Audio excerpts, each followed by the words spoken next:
Hello everyone, good morning. কেমন আছো তোমরা সবাই? আশা করি সবাই খুব ভালো আছো। আজকে হচ্ছে তোমার শ্রাবণ মাসের প্রথম সোমবার।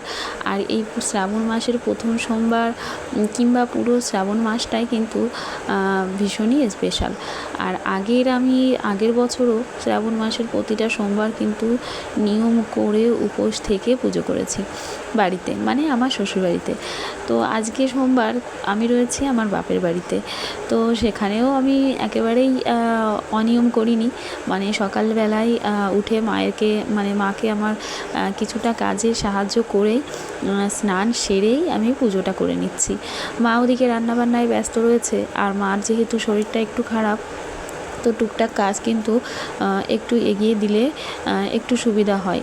তো সবসময় তো এসে মাকে দেখতে পারি না, কিন্তু যতটুক টাইম এসে থাকি ততটুক কিন্তু মাকে একটু যাতে কষ্ট কম হয় সেই ব্যাপারটা খেয়াল রাখি।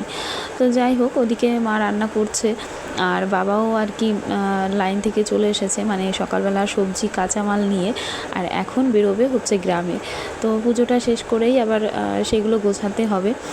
তো বাড়িতে যেভাবে আমি করি ততটা ভাবে মানে সব কিছু করতে পারছি না, কিন্তু যতটুকু আমি পেরেছি, মা আমাকে যতটুকু দিয়েছে, গুছিয়ে দিয়েছে, আমি ততটুকু দিয়েই পুজো করে নিচ্ছি। আর আমাদের ওপাড়াতে একটু ফুল গাছ বেশিই থাকে, আকন্দ ফুল টুল সমস্ত কিছু পেয়ে যাই, কিন্তু আমাদের এই পাড়াতে সেইভাবে নেই। আর যেহেতু মায়ের শরীরটা খারাপ, তাই আমাকে অত কিছু আর গুছিয়ে এনে দিতে পারেনি।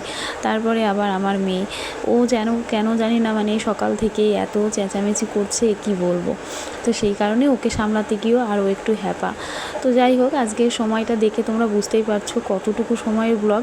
এই ব্লগটা আমি সারাদিন ঠিক করে করতেই পারি না, মানে পারিনি বললে হয়।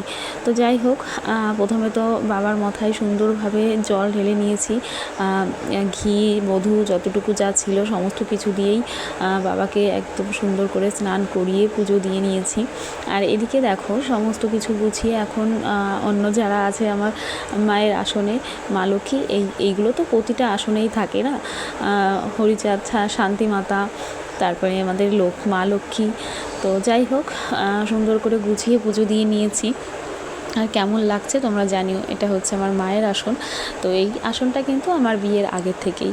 তো যাই হোক, এদিকে দেখো, ছোট্ট করে তোমাদেরকে একটু দেখিয়ে দিলাম যে আজকে কিভাবে পুজোটা দিয়েছি। তো যাই হোক, অনেকটা টাইম পার হয়ে গেছে, আর বাড়ি থেকেও চলে এসেছি, ওই বাড়ি থেকে। তো মিঠিকে নিয়ে আমরা চলে এলাম, ভাই দিয়ে গেছে। তো এসেই কিন্তু আবার রেডি হয়ে গেছি। মিঠিকে ওই বাড়ি থেকে স্নান করিয়ে নিয়ে এসেছিলাম, আর তারপরে বাড়িতে এসে ঘুম পাড়িয়ে দিয়েই আমরা দুই বউ মিলে বেরিয়ে পড়েছি।